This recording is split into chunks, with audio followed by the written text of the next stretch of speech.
Hello everyone. In this chapter we're going to look at console programs. We're going to be using console programs extensively in this course. So let's go ahead and look and see what one is and how you can use it. So a console program is one of the simplest forms of programs. Its origins go back to the early MS-DOS operating system when that was the only way to interact with the computer system. There was no Windows interface. It was only a command line. So there's no graphics about it. It's only a text-based interface, and one of its advantages is it's very simple. So let's look at a few more details. Most operating systems have a command line, so the DOS operating system or Windows 10 still has a command line interface today, and we're going to take a look at it in just a minute. And you can write things that run in the console in other languages other than C#. You can write something in Python or Java or even an MS-DOS script, for example. So there again, most operating systems, even Windows 10, still have it. And the output is consistent and it's easy to use. So it's ideal for a teaching environment. And that way you don't have to get concerned with a bunch of other things that get in the way. You can just concentrate on the language itself and learn it quickly. So let's go ahead and bring up a demo of a console and how you interact with a console in Windows 10, the basic navigation and how you run a program. So let's go ahead and jump over to the Windows machine and have a look. Okay, so here I am in my Windows 10 machine, and we're going to go ahead and start up the command line.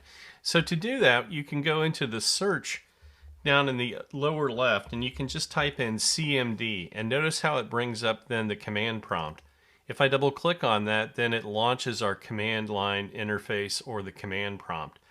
So some simple commands that you can use. The first one is a directory command or dir, and this will show you the contents of that particular directory. So it gives you a directory listing. There are lots of options around the directory command. One of the things you can do to look at some of those options, you can type in help dir and it will give you some of the basic information on how to use this. The main thing that you'll need to use in this course is to navigate to different directories. And to do that, you'll use the change directory or cd command. So in our course, we're going to create a directory for all of our code, and we're going to call it CS code. And notice if you look, the files are and directories are in alphabetical order. And then we see our CS code directory, which is analogous to a folder if you're using the Windows File Explorer. So to change my directory, I can type in cd or change directory to CS code. CS code, and I type that in, and you'll notice now that my prompt also changes as well, and it indicates that my default directory now is the CS code directory. I've started putting in some code in here and notice that we have another directory or folder underneath here called CH4 for chapter 4. If I want to change to that directory, I can type in cd to CH4 and it'll take me to that directory. So here I am. We'll be creating this in a lesson down the road here, but this is our Hello World program. And if I want to run this program, I can type in the command .NET run. And I made a typo here, so let me go ahead and correct that. .NET run. And it will go ahead and run that program. So there's different commands for different languages. If you're going to compile a Java program, for example, you can compile that with the Java or JAVAC command to compile something. There's different commands for Python and other things, but this is the basics of how you can navigate. If you want to change to a directory back to where you came from, and users/Eric is my original directory, I can type in cd ... and it will take me up a level. And cd ...